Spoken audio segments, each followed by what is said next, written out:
Hi everyone. On behalf of all the department heads, I want to thank you and I want to recognize your efforts to carry out all the recommendations made regarding the infection control program. As you may know, our whole facility, including residents and employees, all tested negative to the COVID-19. This test was performed from June 15 through June 18, 2020. Our next test date will start on July 15, 2020. For this time, the California Department of Public Health has required all the skilled nursing facilities to perform the test in 4 stages of 25% of residents and employees each time within a period of 4 weeks. Each department will organize the testing in a way that, in case, we hope not, of a positive result, it won't affect dramatically the functioning of this department. For instance, if environmental services have 4 housekeepers, we'll test 1 housekeeper each week, and so on. As you remember, a few weeks ago, the state of California allowed some local businesses to reopen with moderate restrictions. These restrictions were not enough to decrease, or at least to maintain the same rate of cases.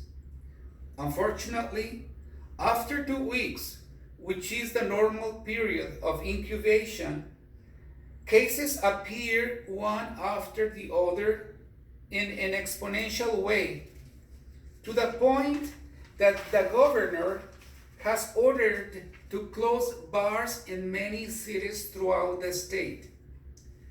We witnessed how people were walking in downtown without a mask or not respecting the social distancing.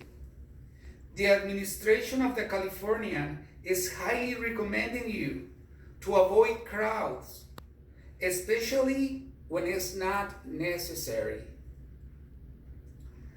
All of our current residents tested negative, as I said before, and the new admissions are tested at the hospital prior discharge. We keep them in isolation for 72 hours upon admission. That means that we, the employees, have the huge responsibility to prevent the virus from entering to our facility. Unfortunately, some of the staff is not taking seriously this situation. They come into that facility without being screened. If there is nobody outside at the time of your arrival, or the radio has no battery, or there is no radio at all, or you need to plug in, or it's too cold, or it's too hot, you need to wait outside to be screened no matter what. As a matter of fact, we just place a new doorbell, which is located on the right hand, the door. So if there is no radio, just ring the bell and the station 2 will be aware that you are outside. Either you can use the radio or you can use the doorbell. All the employees, without exception, will wear surgical masks during working hours. Independently, you are working night shift, evening shift, or morning shift, you must have it on at all times. During the last 2 surveys, the state found deficiencies on infection control. For that reason, Medicare hired an independent organization to help us to improve in our infection control program.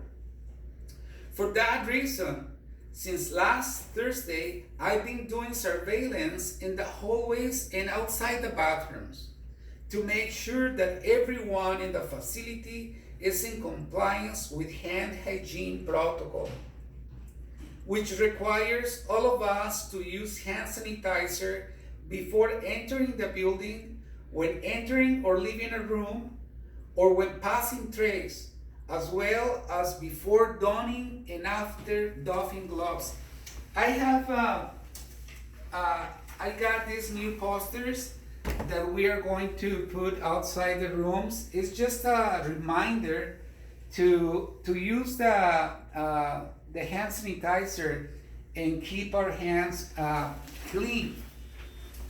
We are trying different ways to remind you and to improve our protocol.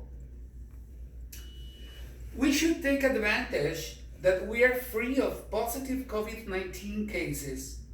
Please don't put your guard down. Do not relax on our infection control protocol. Let's keep ourselves, our facility, and our families safe. We will have a zero tolerance regarding the infection control program. Those employees that do not follow the protocol will be disciplined and warned. During our meeting this morning, Lala said this wise phrase: if you don't follow the protocol, you don't belong here. As you might notice, we have attached to each PPE card the donning sequence. This is very important. Also, you will find the doffing sequence below the hand sanitizer dispenser in the room. And just to finish, I just want to remind you and to let you know how important the hand hygiene, the use of masks, and the social distancing are key factors to avoid the spreading of the COVID-19 test. This is getting bad. It looks like that this will be a long way. And we have had a very good start. We are clean in this facility. Please keep it up that way. Starting tomorrow, I'm gonna have the test ready. Either you can ask Betty, or you can ask me, or you may go to the front desk and get your quiz, the post test. Do it, and I'll be passing either Betty or myself. We will pass in the sign-in sheet. And I thank you very much for following our instructions, and I wish you the best. Be safe. Thank you.